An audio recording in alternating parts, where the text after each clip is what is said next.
Ini adalah kisah asli dari Cindy yang polisi dengarkan. Pada malam sebelum Cindy bekerja di jalan-jalan pelabuhan, dia adalah seorang pelacur. Dan sebuah mobil berhenti dan di dalamnya ada pria berjanggut kurus berkacamata yang tampak kecil dan tidak berbahaya. Dan dia meminta untuk membelikan jasanya, dan karena dia tidak memandangnya sebagai ancaman, dia setuju dan melompat ke kursi penumpangnya. Dan begitu dia duduk, dia mengeluarkan tangan dan memborgol salah satu pergelangan tangannya, lalu menodongkan pistol ke arahnya dan menyuruhnya diam. Lalu dia mengantarnya ke lingkungan yang cukup bagus dan berhenti di jalan masuk. Dia mengeluarkannya dari mobil dan membawanya ke rumah ini, dan dia membawanya ke bawah, ke ruang bawah tanah, di mana begitu dia turun ada cahaya redup. Dan dia melihat di sana adalah sebuah rantai yang bergayun dari langit-langit, dan dia mengikatnya ke rantai itu, dan selama berjam-jam dia menyerangnya. Dan kemudian setelah dia bosan melakukan itu, mengatakan padanya bahwa dia akan pergi tidur siang. Ketika dia kembali, mereka akan meninggalkan rumah dan pergi ke kabinnya yang berada jauh di hutan sana. Pada saat ini dia memohon padanya untuk membiarkannya untuk pergi, tetapi dia benar-benar tidak mempedulikan itu. Dia bahkan mengancam kepada Cindy bahwa dia macam-macam atau mencoba untuk kabur, dia tidak akan segan-segan membunuhnya. Pada suatu saat dia harus membunuhnya, dan kemudian dia keluar dari kamar, dan selama beberapa jam berikutnya Cindy tetap dirantai ke langit-langit dengan separuh pakaiannya terlepas sambil bertanya-tanya hal yang mengerikan apa yang akan terjadi padanya selanjutnya. Akhirnya penyerang itu kembali ke kamar dan dia melepaskan ikatan rantainya dan dia mengantarnya ke atas ke ruang tamu, di mana dia dengan bangga menunjukkan sejumlah piala berburu yang dia miliki, dan dia mulai bercerita tentang betapa dia suka berburu dan kemana dia pergi berburu. Dan pada titik ini Cindy menyadari hal ini. Pria itu tidak punya niat untuk membuatnya tetap hidup. Dia menunjukkan wajahnya padanya, rumahnya, mobilnya. Dia memberitahunya tentang tempat-tempat yang dia suka kunjungi dan hal-hal yang dia suka lakukan. Dia memberinya semua informasi tentang dirinya. Dia adalah tanggung jawab besar baginya. Jadi itu dia sadar bahwa jika dia tidak menemukan cara untuk melarikan diri, dia akan mati dan menjadi piala-piala berikutnya. Setelah itu dia membawa Cindy kembali ke mobilnya. Dia memasukkannya ke dalam dan kemudian pergi ke bandara terdekat, di mana dia mengatakan pesawatnya tadi. Jadi dia menepi ke hanggar mereka. Dia mengeluarkannya dari mobil dan dia memasukkannya ke dalam pesawat. Dan ketika Cindy sedang duduk di pesawat, dia melihat orang ini memuat senjata demi senjata dan tas demi tas yang tampak seperti perlengkapan militer ke dalam pesawat ini. Dan dia tahu bahwa inilah saatnya aku harus melarikan diri sekarang, karena segera setelah pesawat ini lepas landas aku sudah selesai. Dan pada suatu saat ketika orang ini pergi ke mobil untuk mengambil sesuatu dan punggungnya berbalik padanya, dia melompat keluar dari helikopter pesawat ini. Dia jatuh ke tanah, lalu dia bangkit dan mulai berlari keluar dari hanggar. Dan dia berhasil keluar dari hanggar dan mulai berbelok di tikungan dan berlari menuju hutan. Tempat ini adalah saksi bisu saat dia mendengar pria ini menyerangnya setelah dia berteriak bahwa dia akan menangkapnya dan membunuhnya. Jadi dia terus berlari menyelamatkan nyawanya sepanjang jalan ke hutan ini sampai ke jalan raya. Akhirnya dia berhenti dan berbalik dan dia melihat pria itu setelah berhenti mengikutinya. Saat itulah dia pergi ke jalan raya dan memanggil pria di dalam truk yang membawanya ke motel seperti yang gue ceritakan sebelumnya. Dan polisi terkejut dengan cerita Cindy ini. Kedengarannya sangat sulit dipercaya, tetapi dia benar-benar takut dan begitu detail menceritakan itu sehingga mereka percaya.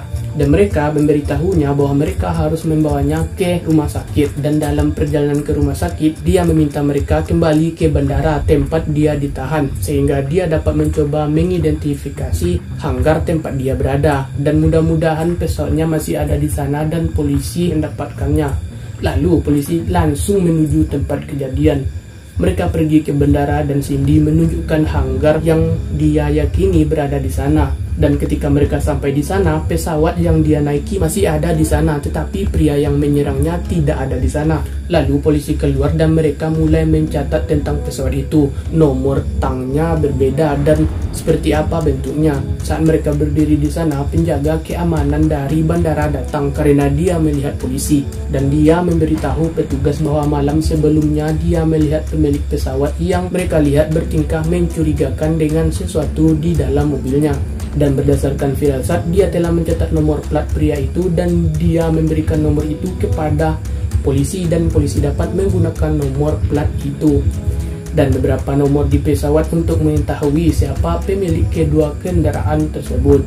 Dan itu adalah milik seorang pria lokal bernama Robert Hansen yang memiliki toko roti yang sangat sukses di pusat kota. Setelah mengantar Cindy ke rumah sakit, petugas polisi memutuskan untuk mengunjungi Robert Hansen di rumahnya. Ketika mereka sampai di sana, Robert sebenarnya sedang masuk ke halaman rumahnya tepat pada saat yang sama dan mereka melihat mobilnya cocok dengan deskripsi bahwa Cindy telah menyerahkan identitas mobil itu.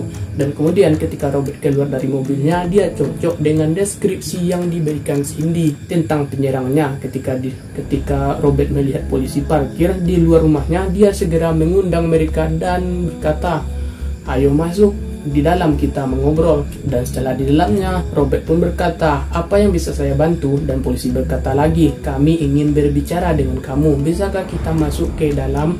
Robert menyuruh mereka masuk dan ketika polisi masuk ke rumahnya, deskripsinya lagi-lagi cocok dengan deskripsi yang diberikan Cindy tentang rumahnya dengan semua piala berburu di mana-mana. Jadi mereka duduk dan bertanya kepadanya apa yang dilakukan malam sebelumnya dan dia berkata dia menghabiskan malam bersama beberapa temannya dan memiliki informasi kontak mereka dan jika ada perlu Anda bisa berbicara dengan mereka. Setelah polisi bertanya ke temannya dan benar sekali Robert benar bersama mereka pada malam itu.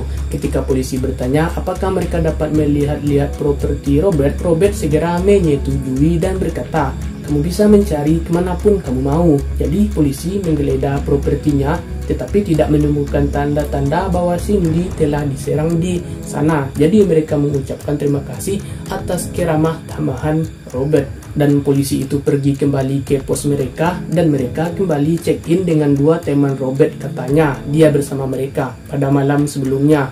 Dan mereka masing-masing secara independen menguatkan cerita Robert dengan mengatakan bahwa ya, dia bersama kami dari saat ini hingga keesokan harinya. Sehingga tampaknya tidak mungkin bahwa Robert mengatakan yang sebenarnya. Sehingga polisi kembali ke Cindy dan mereka bilang, "Kamu tahu, apakah kamu yakin bahwa semua yang kamu katakan kepada kami persis seperti yang kamu ingat?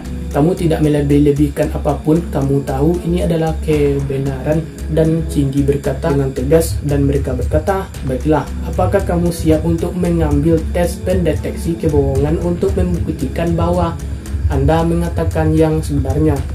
Dan Cindy mengatakan tidak.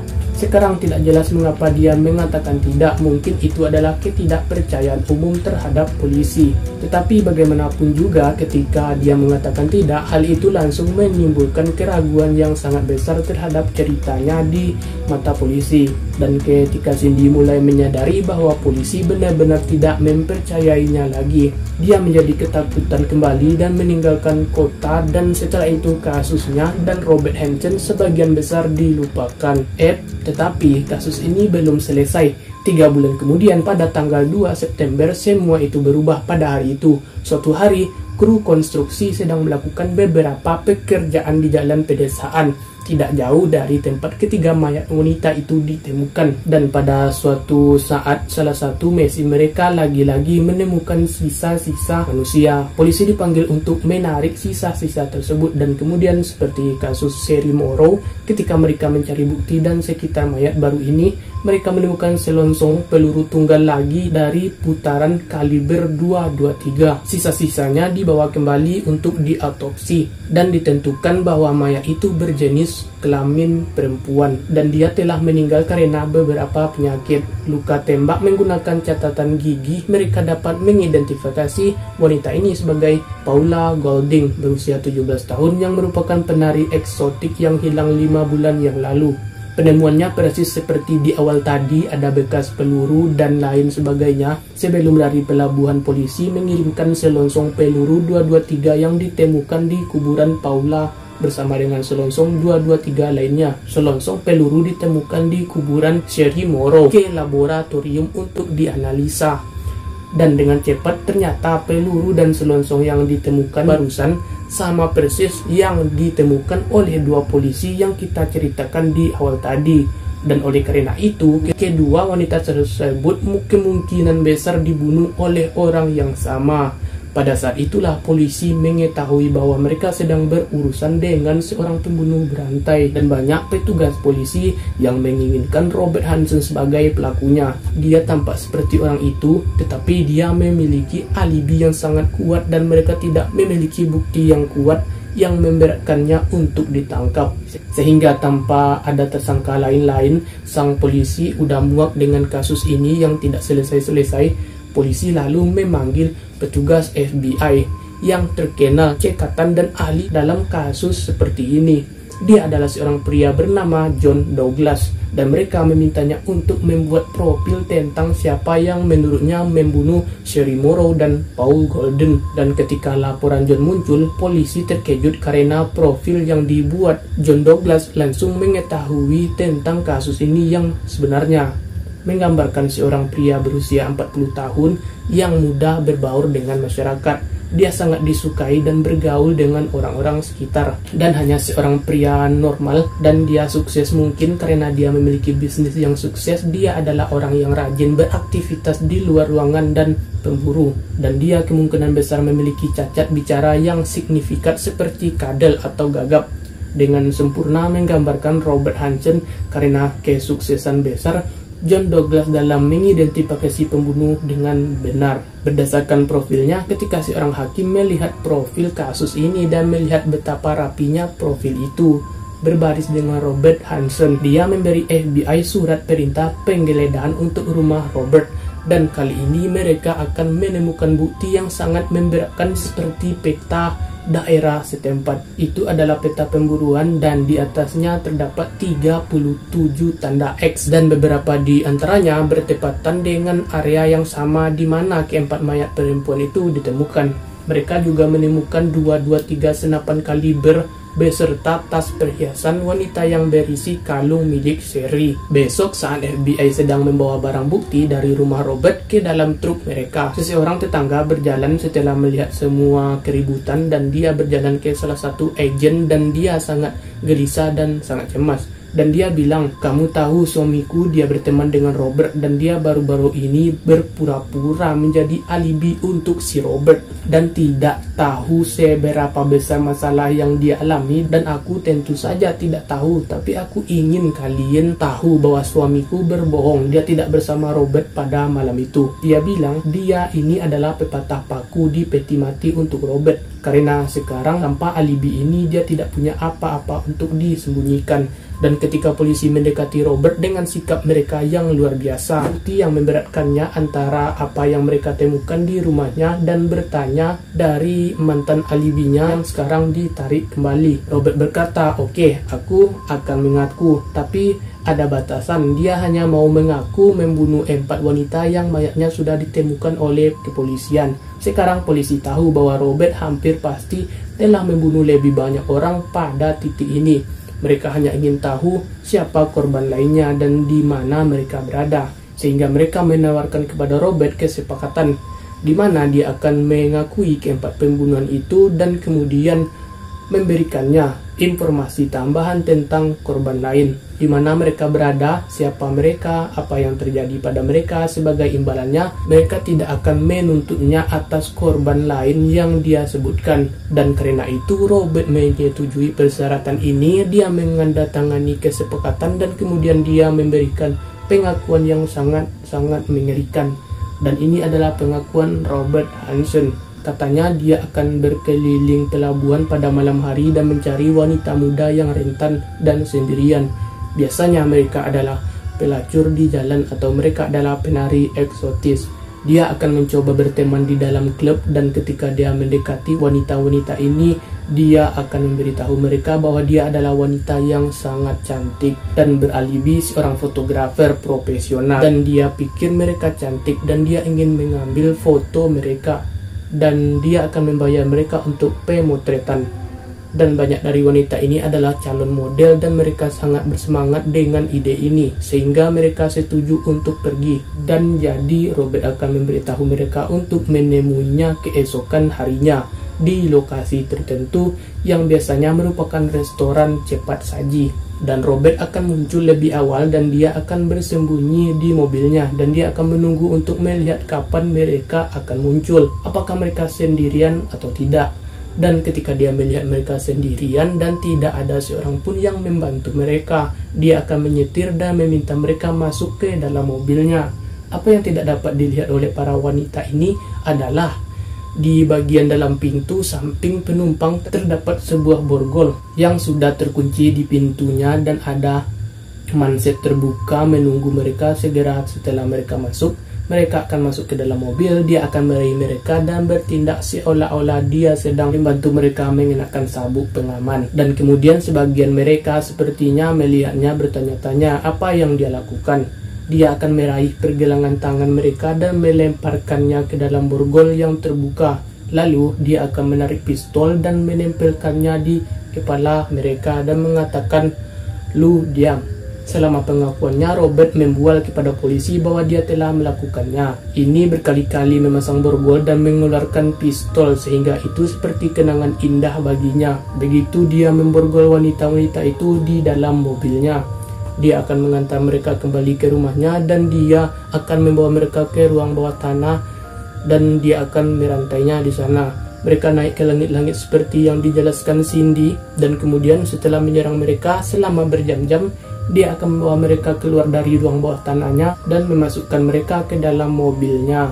Lalu berkendara ke bandara, dia akan memasukkan mereka ke dalam pesawatnya, tetapi tidak seperti Cindy. Wanita-wanita ini tidak melakukan yang seperti Cindy yang berhasil melarikan diri dan mengungkap kisah yang sebenarnya. Dan setelah itu dia akan lepas landas dan dia akan menebangkan mereka ke kabinnya yang tidak jauh dari tempat keempat mayat itu ditemukan. Begitu dia membawa para wanita ke dalam kabinnya, dia akan meninggalkan pakaian mereka dan menutup mata mereka, kemudian memborgol mereka. Masih di sana, dia akan membantu mereka keluar dari pintu depan dan menyuruh mereka lari. Dan mereka akan lari secepat yang mereka bisa ke dalam hutan, berlari ke pohon-pohon yang tumbang, tapi hanya berlari untuk menyelamatkan nyawa mereka, dengan percaya bahwa cobaan mereka sudah berakhir untuk menjauh dari orang ini. Tetapi apa yang mereka tidak tahu adalah cobaan berat mereka baru saja dimulai. Robert tidak berniat membiarkan mereka benar-benar melarikan diri, melainkan dia tahu ada air yang sangat dalam yang mengelilingi kabinnya, dan jadi jika mereka benar-benar berhasil sampai sejauh itu ke air, tapi mereka akan tenggelam dan Robert akan memberi para wanita ini permulaan yang signifikan untuk memberi mereka perasaan bahwa mereka benar-benar mungkin melarikan diri. Dan kemudian Robert akan mengambil pisau dan senapan berburunya dan dia akan keluar dan mulai mengintai mangsanya. Dan selanjutnya beberapa jam atau hari dia akan berjalan di sekitaran hutan mencari wanita-wanita ini dan dia tidak akan memperhatikan apa yang mereka lakukan.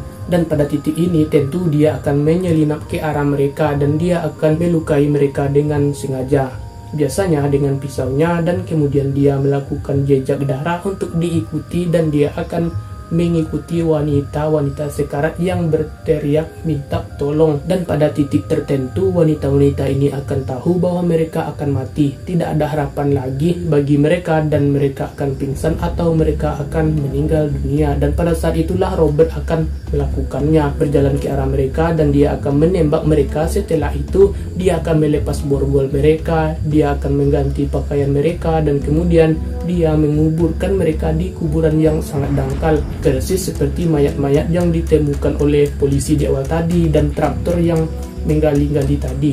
sebelum dibawa ke penjara untuk menjalani hukuman seumur hidup tanpa kemungkinan besar pembebasan bersyarat. Dia dibawa keluar oleh pihak berwenang untuk membantu mengidentifikasi di mana letak kuburan lain di area pemburuan itu. Tetapi dia hanya dapat menemukan 8 korban tambahan karena dia akan pergi ke lokasi kuburan yang berbeda dan jenazahnya tidak akan ada lagi di sana. Kemungkinan besar karena hewan telah menggeledah area tersebut, atau dia hanya sekedar lupa di mana lokasinya, atau dia tidak ingin berbagi informasi lebih lanjut dengan polisi.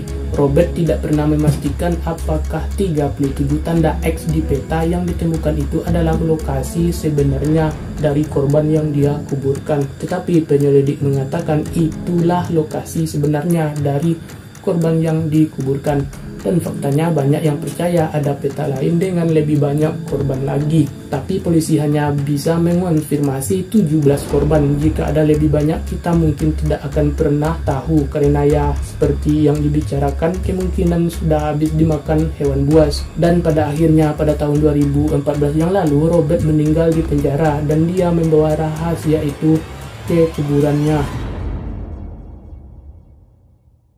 So, jadi itulah kisah mengerikan dari Alaska. Ini kisah seperti film, tapi ini kisah nyata yang tidak ada filmnya. Melainkan ini benar-benar orang sakit yang doyan berburu manusia.